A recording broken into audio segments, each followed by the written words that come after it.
Spain में manual और उसकी पत्नी जूलिया कार में घर लौट रहे हैं। रास्ते में जूलिया बच्चों की बात छेड़ देती है क्योंकि मैनल अब तक इस पर तय नहीं कर पाया है और उसे अपने भविष्य की योजना बनानी है। इस पर दोनों में बहस छिड़ जाती है और दोनों ध्यान भटक जाते हैं। अचानक जूलिया को एक गाड़ी सामने आती दिखती है तो उसे जल्दी से अपनी कार साइड में करनी पड़ती है।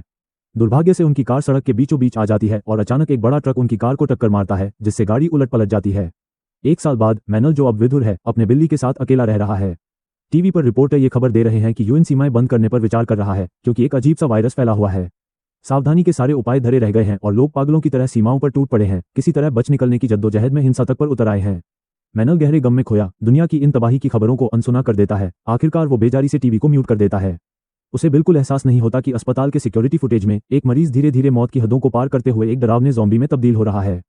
बाद में मैनल गाड़ी लेकर बाहर निकलता है और देखता है कि एक एम्बुलेंस पास से गुजर रही है। शहर की दीवारों पर हर तरफ लिखा है कि अंत करीब है। फिर मैनल बंदरगाह पहुंचता है जहां दो औरतें उसकी नाव खरीदने में दिलचस्पी ले रही हैं। वो वही नाव है जो उसने अपनी बीवी के गुजर जाने के बाद से छुई तक नहीं है। नाव के कागज ढूंढते हुए मैनल को जूलिया का कंगन मिलता है और उसी पल उसकी यादें खट्टी मीठी यादों से भर जाती हैं। घर जाते वक्त मैनल की बहन का फोन आता है लेकिन वो उसे अनसुना कर देता है। फिर वो राशन लेने सुपरमार्केट रुकता है जहां उसे दिखता है कि लोग ढेरों सामान खरीद रहे हैं जैसे सब कुछ खत्म होने वाला हो। घर पहुंचकर मैनल वो कंगन अपनी बिल्ली की गर्दन पर बांध देता है और टीवी पर सुनता है कि वायरस स्पेन में भी पहुंच चुका है। शाम को मैनल अपनी बहन बेलन को वीडियो कॉल करता है जो बड़ी खबर बताती है। उसका पति सरकार में काम करता है तो उनका परिवार कैनरी आइलैंड्स भेजा जा रहा है। बेलन मैनल को भी साथ चलने का कहती है लेकिन मैनल मना कर देता है। इस नए वायरस में संक्रमण का समय कुछ ही मिनटों का रह गया है और ये घाव और काटने से फैलता है। हवाई अड्डे पर मैनल ने बेलेन को संदेश भेजा कि अब वो उसके पास आ रहा है। जैसे ही लोग प्लेन में चढ़ने की कोशिश कर रहे थे उनके टिकट बिना किसी वजह के खारिज कर दिए गए और भीड़ में अफरा तफरी मच गई। लोग चिल्लाने लगे, कर्मचारी पर गुस्सा उतारने लगे जो खुद नहीं जानता था कि क्या हो रहा है। तभी बड़े स्क्रीन पर यह दिखाया गया कि सभी उड़ानें रद्द कर दी गई हैं और हर किसी के फोन पर एक संदेश आया कि नागरिक सुरक्षा का अलर्ट है। भीड़ में हड़कंप मच गया और कुछ लोग फिर भी प्लेन में चढ़ने की कोशिश करने लगे। मैनल को बेलेन का फोन आया जिसने उसे कहा कि घर पर छिप जाए और तब तक न निकले जब तक कोई और खबर नहीं मिलती। उसी समय एक आदमी ने गार्ड से बंदूक चुरा ली और फायरिंग करने की धमकी देने लगा जिससे लोग डरकर हवाई अड्डे से भागने लगे। जब सब लोग घर जाने की कोशिश कर रहे हैं मैनल ट्रैफिक में फंस जाता है और रेडियो पर बताया जा रहा है कि सभी सड़कें और पुल इसी स्थिति में हैं।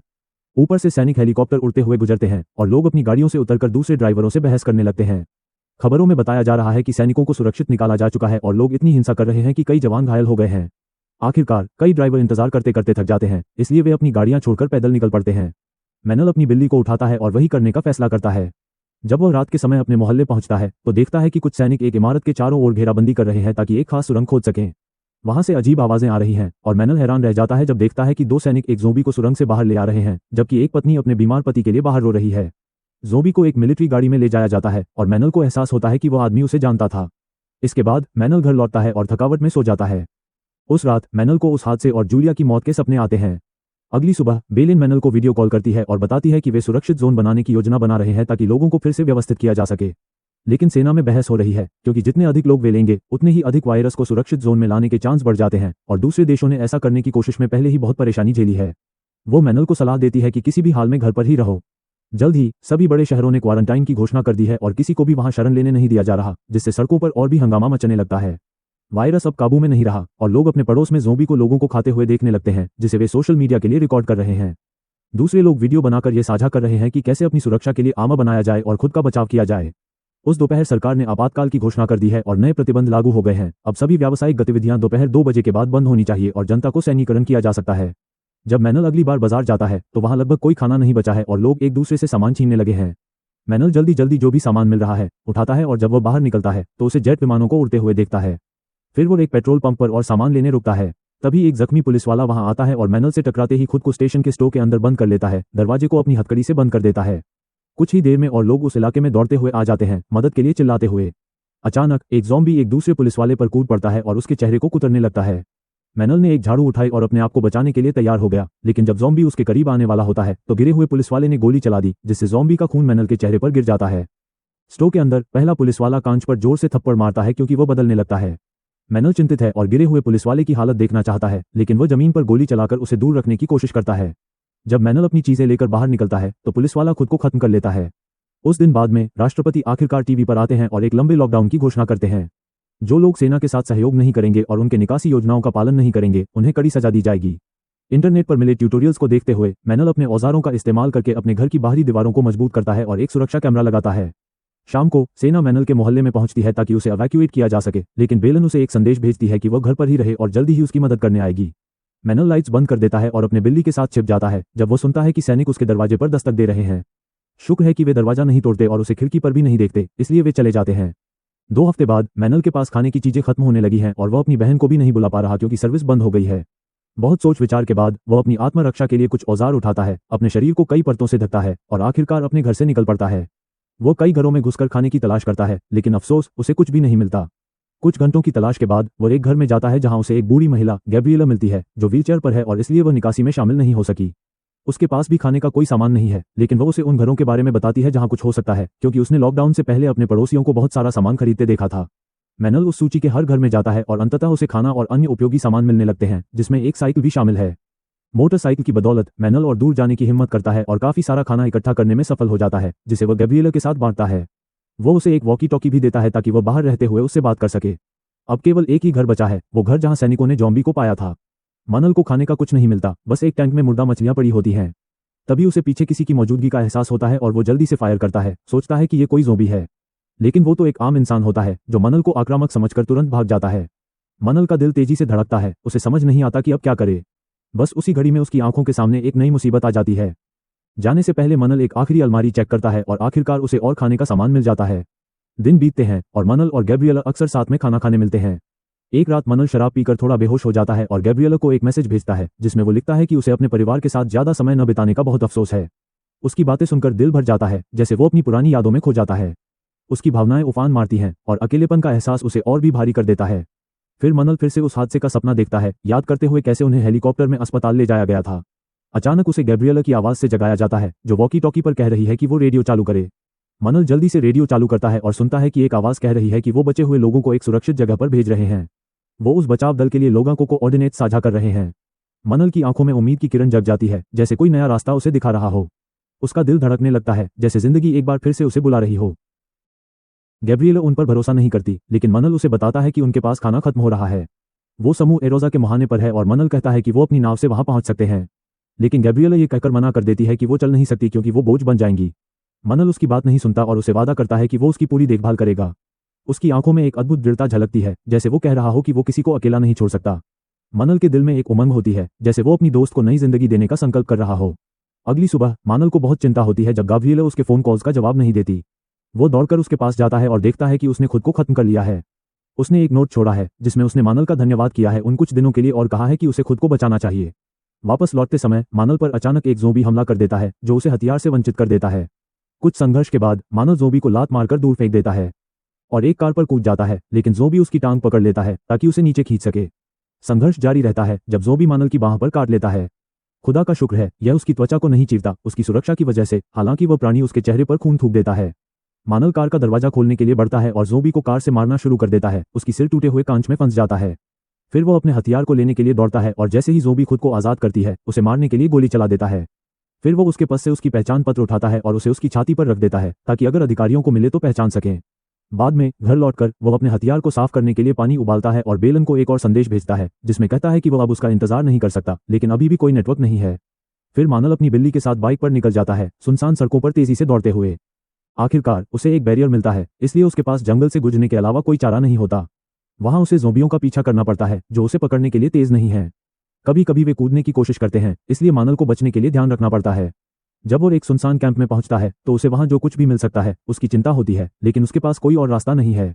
वो कैंप को पार करने लगता है और अचानक एक बड़ी ज़ॉम्बी कैंपर की भीड़ बाहर निकल आती है, तो मनल तेजी से दौड़ने लगता है ताकि सभी को डॉज कर सके और किसी उपकरण से टकराने से बच सके। वो बिना काटे उस क्षेत्र को पार कर लेता है और एक और सड़क पर पहुंचता है, लेकिन वहां एक लाशों का ढेर उसे रोकता है। मनल इतनी तेजी से जा रहा होता है कि समय पर रुक नहीं पाता और बाइक से गिर पड़ता है। खुदा का शुक्र है उसकी बिल्ली अपनी क्रेट में सुरक्षित है। ज़ॉम्बियों के नजदीक आते सुनकर मनल फिर से बाइक पर चढ़ता है, लेकिन वो स्टार्ट नहीं होती, इसलिए उसके पास दौड़ने के अलावा कोई चारा नहीं रह जाता। वो जितनी तेजी से हो सके जंगल को पार करता है, ज़ॉम्बियों की सांसें उसके पीछे लगती हैं। आखिरकार वो बंदरगाह तक पहुंचता है और जब वो पुल पार करता है तो पीछे दरवाजा बंद कर देता है। ज़ॉम्बी जल्द ही कांच पर थपथपाने लगते हैं जब तक कि वे उसे तोड़ नहीं देते और खुद भी पार हो जाते हैं, लेकिन तब तक मनल एक मजबूत दरवाजा पार कर चुका होता है और आखिरकार उसे भागने का मौका मिल जाता है। शुरुआत में मनल को लगता है कि आशा खत्म हो गई है क्योंकि उसे बंदरगाह पर सभी नावें गायब मिलती हैं, लेकिन चारों ओर देखकर उसे दूर पानी में एक सुनसान नाव नजर आती है। मनल उस तक तैरता है और इंजन को जांचता है, लेकिन नाव स्टार्ट नहीं होती। उसी समय उसे एक आवाज़ सुनाई देती है और जब वो एक दरवाजा खोलता है तो उसे एक ज़ोंबी बच्चा कुर्सी पर फंसा हुआ मिलता है। इसके बाद मानल और उसकी बिल्ली एक छोटे से राफ्ट पर निकल जाते हैं। वो रेडियो संदेश में बताई गई जगह तक पहुंचने की कोशिश करता है, लेकिन वो बर्बाद हो चुकी है। चाहे वह किनारे से कितनी दूर चला जाए, उसे अभी भी कोई सिग्नल नहीं मिलता, लेकिन वो अपनी बहन के लिए संदेश रिकॉर्ड करता रहता है। उस रात राफ्ट यात्रा के बीच में रुक जाती है। जब मानल इंजन की जांच करता है तो उसे पता चलता है कि उसमें एक शव फंस गया है। उसी पल उसे एक तेज रोशनी करीब आती हुई दिखाई देती है और मानल मदद के लिए चिल्लाते हुए अपने हाथ लहराता है। यह एक नाव होती है जिसमें कुछ यूक्रेनी लोग हैं जो उसे अपने साथ शामिल होने की सहमति देते हैं। मानल और उसकी बिल्ली को एक बड़े जहाज पर ले जाया जाता है और उन्हें खाना दिया जाता है। केवल एक आदमी, जिसका नाम विक्टर है, स्पेनिश बोल सकता है। वो बताता है कि कैनरी द्वीपों को क्वारंटाइन कर दिया गया है और पुलिस ने जो लोग निकाले गए हैं उन्हें उतरने नहीं दिया। यही वजह है कि जमीन पर इतनी ज़ोंबियां हैं। मानल को एक कमरा दिया जाता है जब वो वादा करता है कि वो सुबह उन्हें सामान ढूंढने में मदद करेगा। रात के बीच में मानल कुछ आवाजें सुनता है और खिड़की से झांकता है तो देखता है कि कुछ बचे हुए लोग एक नाव पर मदद मांग रहे हैं। अगली सुबह मानल नए बचे हुए लोगों के बारे में पूछता है, लेकिन विक्टर कसम खाता है कि पिछले रात कोई नहीं आया। फिर मानल को कप्तान के ऑफिस में बुलाया जाता है ताकि वो मानचित्र पर महत्वपूर्ण इमारतें जैसे अस्पताल और फैक्ट्रियां खोजने में मदद कर सके। बाद में उसे पता चलता है कि वह नाव जिसे उसने रात में देखा था उसी जहाज पर है और चालक दल के पास बचे हुए लोगों की चीजें हैं। वो विक्टर से इस बारे में पूछता है, लेकिन वो जवाब देने से मना कर देता है। चूंकि विक्टर एक पायलट है, मानल उसे बताता है कि उसे हेलीकॉप्टर का पता है, लेकिन विक्टर उसे कहता है कि अपनी बातों को कम रखे और सवाल पूछना बंद करे। शाम को मानल चारों ओर देखता है और नोटिस करता है कि जहाज पर वे सभी नावें हैं जिन्हें चालक दल ने बचे हुए लोगों से बिना पूछे ले लिया है। वो अपनी चीजें इकट्ठा करता है और अपनी बिल्ली को बैग में छिपाकर जहाज के चारों ओर चुपके से घूमता है। नीचे एक कमरे में उसे 2 बचे हुए लोग बंधे हुए मिलते हैं। मानल जल्दी से पहले आदमी को आजाद करता है, लेकिन जैसे ही वो उठता है एक गार्ड उसे गोली मार देता है। उसी पल विक्टर भी वहां पहुंचता है और गार्ड को निरस्त करने की कोशिश करता है तो वे बंदूक के लिए लड़ाई करने लगते हैं और गलती से गोली चला देते हैं, जिससे आसपास की चीजें नुकसान पहुंचती हैं। फिर वे एक दूसरे को मुक्का मारने लगते हैं और विक्टर एक रस्सी पकड़कर गार्ड को गला घोंटकर मार डालता है। अब विक्टर भी भागना चाहता है और मानल के साथ मिलकर दूसरे बचे हुए लोगों के साथ चुपके से निकलने के लिए तैयार हो जाता है। वे सब मिलकर ध्यान से चलते हैं और आखिरकार एक नाव तक पहुंच जाते हैं। जब वे जाने ही वाले होते हैं तभी 2 गार्ड फायरिंग करते हैं और एक बचे हुए को मार देते हैं। जैसे ही नाव चल पड़ती है विक्टर उनकी ओर जवाबी फायरिंग करता है, लेकिन उसकी कंधे पर गोली लग जाती है। मानल नाव को इतनी तेज चलाता है कि वे लोग बच सकें, वरना उन पर हमला हो जाता। कुछ ही पलों बाद वे किनारे पर पहुंचते हैं और मानल विक्टर को चलने में मदद करता है। उन्हें कई गाड़ियां मिलती हैं और एक गाड़ी के अंदर ज़ोंबियां फंसी हुई होती हैं जिन्हें मानल तुरंत मार देता है। इसके बाद मानल और उसकी बिल्ली एक गाड़ी में बैठकर उस अस्पताल की ओर चल देते हैं जहां जूलिया की मौत हुई थी, क्योंकि मानल को हेलीकॉप्टर का ख्याल आता है। यात्रा के दौरान विक्टर बताता है कि जहाज का कप्तान एक दरिंदा था जो एक द्वीप पर शरण स्थल बना रहा था। उसने केवल उन्हीं लोगों को वहां जीने की अनुमति दी जो उसकी सेवा करते थे, इसलिए सभी औरतों और बच्चों को अपनी खुशियों के लिए ले लिया गया। जब वे आखिरकार अस्पताल पहुंचते हैं तो मानल को यह देखकर बहुत दुख होता है कि छत पर हेलीकॉप्टर नहीं है। अचानक एक ज़ोंबी गाड़ी के ऊपर कूद जाता है तो मानल पागलों की तरह गाड़ी चलाना शुरू करता है ताकि उसे फेंक सके। फिर वो विक्टर की बंदूक का इस्तेमाल करके ज़ोंबी को मार देता है और उस शोर से और ज़ोंबियां आकर्षित हो जाती हैं, जिन्हें मानल तेजी से शूट कर देता है। इसके बाद वो और उसकी बिल्ली अस्पताल में जाते हैं जहां मानल विक्टर के कंधे से गोली निकालने के लिए कोई औजार ढूंढता है। उसी समय उसे पहले मंजिल से कुछ आवाजें आती हैं तो मानल ऊपर जाता है। वो एक ज़ोंबी को चलते हुए देखता है और छिप जाता है ताकि उसे न देखा जा सके। फिर वो वैन से आने वाली आवाजें सुनता है तो वह उनसे बात करने लगता है, लेकिन तभी एक और ज़ोंबी उसके पीछे आ जाता है। मानल जल्दी से उसे धकेलता है और गोली मार देता है, लेकिन तभी और ज़ोंबियां दरवाजों से टूटकर आ जाती हैं। वो तुरंत वापस पहले कमरे की ओर दौड़ता है और दरवाजे को पीछे से बंद कर देता है ताकि ज़ोंबियों को रोक सके। मानल को हैरानी होती है कि विक्टर और उसकी बिल्ली वहां नहीं है जहां उसने उन्हें छोड़ा था। जब वो मुड़ता है तो एक लॉन्ड्री विंडो खुलती है और लूसिया उसे जुड़ने के लिए कहती है। दोनों चूड़ को बंद कर देते हैं और ठीक उसी समय भाग निकलते हैं जब ज़ोंबियां दूसरे दरवाजे तोड़ने लगती हैं। मानल को एक इन्फर्मरी में ले जाया जाता है जहां नर्स लूसिया और बहन सिसिलिया विक्टर, बिल्ली और 3 बच्चों के साथ हैं। महिलाएं विक्टर के जख्म का इलाज करती हैं और उसे स्थिर करती हैं। जब मानल हेलीकॉप्टर का जिक्र करता है तो लूसिया बताती है कि वो अस्पताल के पीछे क्वारंटाइन क्षेत्र में खड़ा है जो ज़ोंबियों से भरा हुआ है। उस रात समूह अपने पास मौजूद थोड़े से खाने को मानल के साथ बांटता है, जबकि मानल अपनी पत्नी के बारे में सोचता रहता है। वो उस कमरे में जाता है जहां उसकी पत्नी की मौत हुई थी और उनकी आखिरी मिनटों को याद करता है। वो बिल्ली का कंगन भी लेता है और उसे जूलिया के बिस्तर से बांध देता है। अगली सुबह मानल छत पर जाता है ताकि ज़ोंबियों को देख सके और अचानक उसके फोन पर सिग्नल आ जाता है जिससे उसे बेलेन द्वारा पिछले कुछ हफ्तों में भेजे गए सारे संदेश मिल जाते हैं। जब मानल एक जवाब रिकॉर्ड कर रहा होता है तो उसे गोलीबारी की आवाज़ सुनाई देती है। वो बाहर झांकता है और देखता है कि जहाज के क्रू ज़ोंबियों को मार रहे हैं ताकि अस्पताल में प्रवेश कर सकें। मानल जल्दी से समूह को आने वाले खतरे के बारे में चेतावनी देने के लिए दौड़ता है और वे तय करते हैं कि अस्पताल के बेसमेंट का इस्तेमाल करके हेलीकॉप्टर तक पहुंचने की कोशिश करेंगे। बेसमेंट शवों और धुएं से भरा हुआ है, इसलिए सभी को चलते समय अपने मुंह और नाक ढकनी पड़ती है। अफसोस की बात है कि दरवाजा फंस जाता है और उन्हें इसे खोलने के लिए कुल्हाड़ी से मारना पड़ता है। तभी एक ज़ोंबी बाहर आता है और सिसिलिया पर झपटता है ताकि उसे काट सके। मानल उसे खींचकर अलग करता है और एक गर्म पाइप के खिलाफ उसका चेहरा जला देता है। फिर लूसिया कुल्हाड़ी से उसे मार देती है। अब सिसिलिया संक्रमित हो गई है, इसलिए वो उन्हें बताती है कि वे उसके बिना आगे बढ़ें और वहां से चली जाती है। समूह एक गलियारे में पहुंचता है और कुछ फर्नीचर के पीछे कुछ ज़ोंबियों को देखता है। लूसिया चुपचाप दरवाजा खोलने में सफल होती है, लेकिन एक बच्चा बोल पड़ता है जब वह देखता है कि उसकी माँ उनमें से एक ज़ोंबी है। खुशकिस्मती से उन्हें नहीं सुना जाता और वे दरवाजे की तरफ बढ़ते हैं। तभी अचानक एक ज़ोंबी कुछ शेल्फों को गिरा देता है। इस शोर से बाकी ज़ोंबियों का ध्यान आकर्षित होता है, इसलिए मानल बच्चे के साथ एक अलमारी में छिप जाता है जबकि बाकी लोग दरवाजे के पीछे चले जाते हैं। ज़ोंबी अलमारी पर धावा बोलने लगते हैं और एक पल के लिए लगता है कि मानल के लिए सब खत्म हो गया है, लेकिन तभी जहाज का क्रू आता है और मिनटों में सभी ज़ोंबियों को मार देता है। छोटी सी बहस के बाद वे बिना किसी को देखे बाहर निकल जाते हैं। अब समूह आखिरकार अंतिम दरवाजे तक पहुंचता है और बाहर सभी ज़ोंबियों को देखता है। इंटरनेट से सीखे गए एक ट्यूटोरियल को याद करते हुए मानल कई पिंजरे एक साथ बांधता है और वे उन्हें ढाल की तरह इस्तेमाल करके आंगन पार करने की कोशिश करते हैं। शुरुआत में सब कुछ ठीक चलता है, लेकिन जब पिंजरे फंसने लगते हैं तो आवाज़ ज़ोंबियों को आकर्षित कर लेती है। लूसिया अपनी कुल्हाड़ी का इस्तेमाल करती है और मानल एक अग्निशामक से उन्हें रोकने की कोशिश करता है, जबकि विक्टर पिंजरों को धकेलता रहता है। वे बहुत धीमी गति से आगे बढ़ते हैं, लेकिन बहुत मेहनत के बाद आखिरकार वे दरवाजे तक पहुंच जाते हैं। लूसिया अपनी कुल्हाड़ी से चेन तोड़ देती है और ज़ोंबियों को रोकने के लिए मानल के साथ रुक जाती है, जबकि विक्टर बच्चों के साथ हेलीकॉप्टर की तरफ दौड़ता है। बहुत धक्का मुक्की के बाद लूसिया और मानल दरवाजा बंद करने और उसे एक दुपट्टे से लॉक करने में सफल होते हैं। फिर वे बाकी लोगों के साथ जुड़ने के लिए भागते हैं। विक्टर हेलीकॉप्टर स्टार्ट करने की कोशिश करता है, लेकिन वह काम नहीं करता और ज़ोंबी फैंस पर चढ़ने लगते हैं, इसलिए मानल बाहर जाकर उनसे लड़ने का फैसला करता है। उसी समय विक्टर एक अनप्लग्ड केबल खोज लेता है और उसे फिर से जोड़ देता है, जिससे आखिरकार हेलीकॉप्टर चलने लगता है। इंजन की आवाज़ सुनकर क्रू का ध्यान उनकी तरफ खींचता है, जो यार्ड में आकर ज़ोंबियों पर गोलियां चलाने लगते हैं। वे दुपट्टा काटकर दरवाजा खोलते हैं और समूह को धमकी देते हैं कि अगर वे सहयोग नहीं करते तो वे उन्हें गोली मार देंगे। विक्टर बहुत सावधानी से मैनल की तरफ सिर हिलाता है, जो एक और चेन तोड़कर दूसरे दरवाजे को खोलता है। अचानक ज़ोंबियों का एक नया झुंड यार्ड में घुस आता है और जल्दी से क्रू के चारों ओर घेराबंदी कर लेता है ताकि उन्हें काट सकें। कुछ ज़ोंबी हेलीकॉप्टर की तरफ भी बढ़ते हैं, इसलिए विक्टर उसे ऊंचा उड़ाने की कोशिश करता है ताकि उन्हें धक्का देकर गिरा सके। मैनल ज़ोंबियों के झुंड के बीच से गुजरते हुए कुल्हाड़ी से उन्हें मारता है। हेलीकॉप्टर उड़ान भरने ही वाला होता है, लेकिन जब सारे ज़ोंबी ढेर हो जाते हैं तो लूसिया एक सीढ़ी फेंकती है और मैनल तुरंत चढ़कर अपने नए दोस्तों और अपनी बिल्ली के पास पहुंच जाता है। कुछ घंटे बाद हेलीकॉप्टर कैनरीज के करीब पहुंच रहा है। उसी पल मैनल को बेलन का कॉल आता है, जो उसे आने से मना करती है। 2 लड़ाकू विमान आसपास उड़ते हैं, जिससे ये पुष्टि होती है कि द्वीप भी संक्रमित है। और हाँ, अगर आपको ऐसे और वीडियो देखने हैं तो चैनल को सब्सक्राइब करना न भूलें और नोटिफिकेशंस ऑन करें।